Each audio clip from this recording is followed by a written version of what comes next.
Shalom. I'd like to start out by giving all honors, praises, and glory to Yahweh, Ba'Shem, YAHAWASHI, Ba'Shem, Rakar Kodash. Double honors to the apostles and salutations to the elect brothers pushing this truth with sincerity across all four corners of the globe. Just coming, right now with a bit of prophecy concerning the second coming of YAHAWASHI, who people ignorantly call Jesus Christ, how he's coming, and where he's coming from, and why he's coming. Almost the 5 W's. Who, what, where, and why.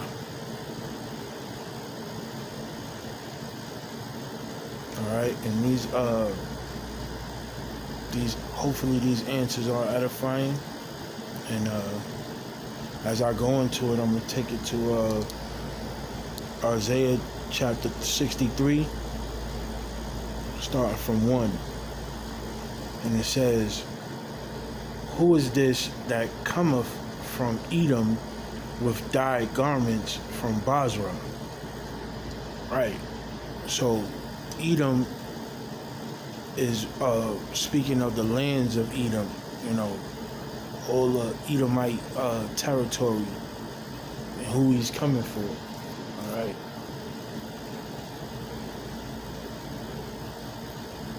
He's going to strike Esau's dominion. All right. So he's coming for Esau and all of his territory.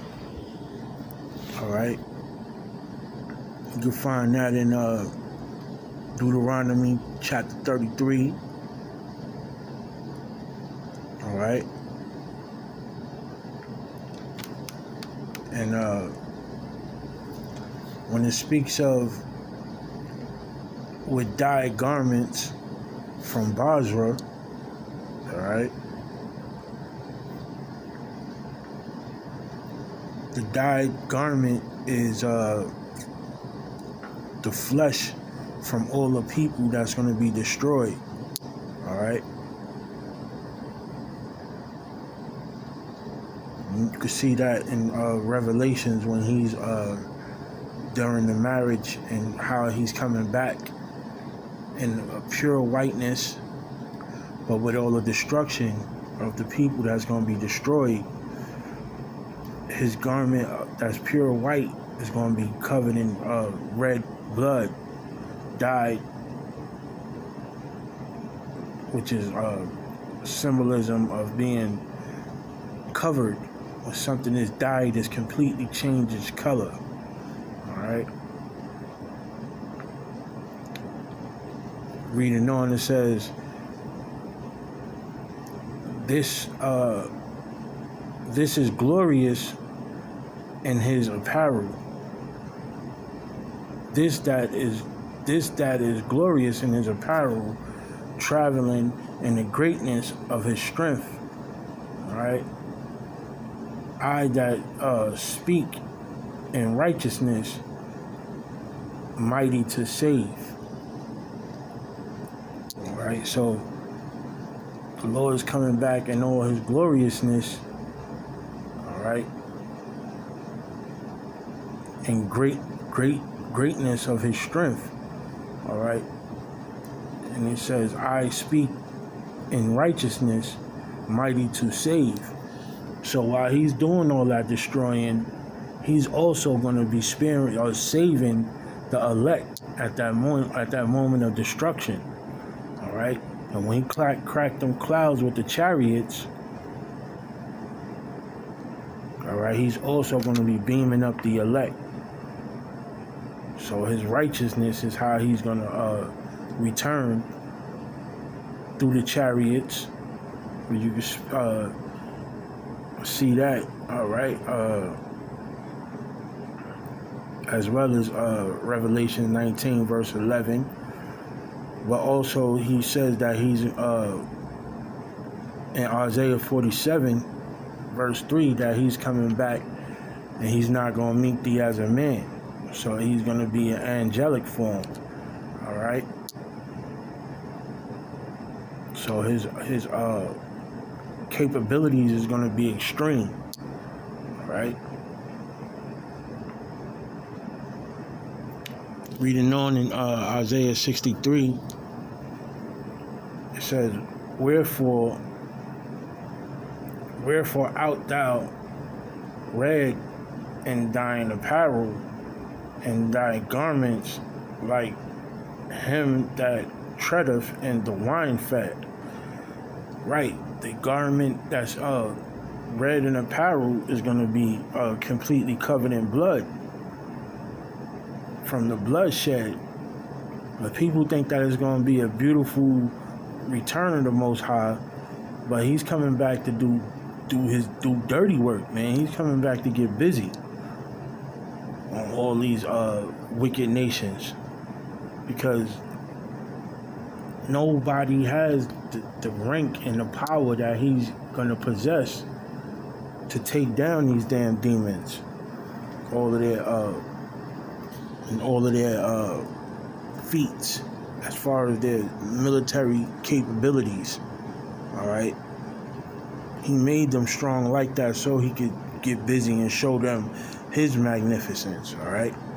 So yeah, they're gonna be trumped up with all type of technology that's not even heard of or even seen yet to the normal people. But the Lord is mustering up the battle. All right. So he's gonna make sure that when he come back, he gonna do them dirty. All right. So that's why the garment is going to be in red apparel. All right. Like if he stepped through a wine press or stepped on the wine fat, which is grapes.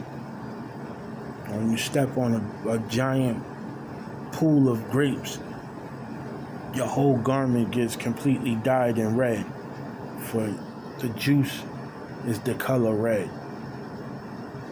Right. Reading on in verse 3, it says, I have trodden a winepress alone, and of the people there was none with me. For I will tread them in mine anger. Right, so, when he come back, he's not sparing nobody as far as the wicked is concerned. All right. Don't care if y'all hiding or not. All right, you're gonna be sought out, found, and destroyed. All right. There was none with me, for I will tread them in my anger, and trample them in my fury, and their blood shall be sprinkled upon my garments, and I will stain all my raiment. Right. So that's the why. All right. He's coming back for judgment for the wicked. All right.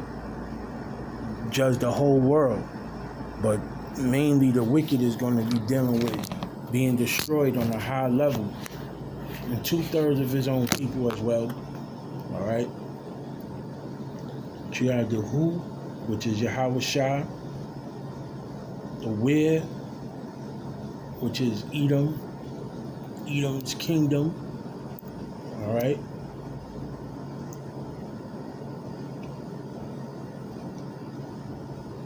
The How, with the chariots and his angelic being. All right. And the Why, to judge the whole earth, because Esau's kingdom is everywhere in this earth, so it's going to be a lot of killing. It's going to be a lot of killing fields. All right. So this is the second coming of YAHAWASHI. So for all y'all who think it's going to be this glorious, beautiful occasion where there's not going to be no bloodshed or no furious anger being displayed, you sadly mistaken. All right. couple of precepts out of Isaiah 63. All right. Final verse that I wanted to close out with in Isaiah 63 is, "For the day of vengeance is in my heart, and the year of my redeemed is come." Right. So he's been waiting for this for a long time. And the day of vengeance is in his heart. So that day is not going to be a good day for Esau and all these other wicked nations. All right. But for the elect, it's going to be a glorious day. So that day for the elect will be a day of rejoicing and astonishment for us to see the wonderful works of the Lord in progress, of him beaming out the hopeful elect. All right. And he said that day is come. The day of the redeemed is come. So this time is now. All right. The second coming of the Most High is now. And these things are transpiring, and you'll see, Lord willing, if you of those men. All right. So Lord willing, hopefully that was edifying. Until next time, Shalom.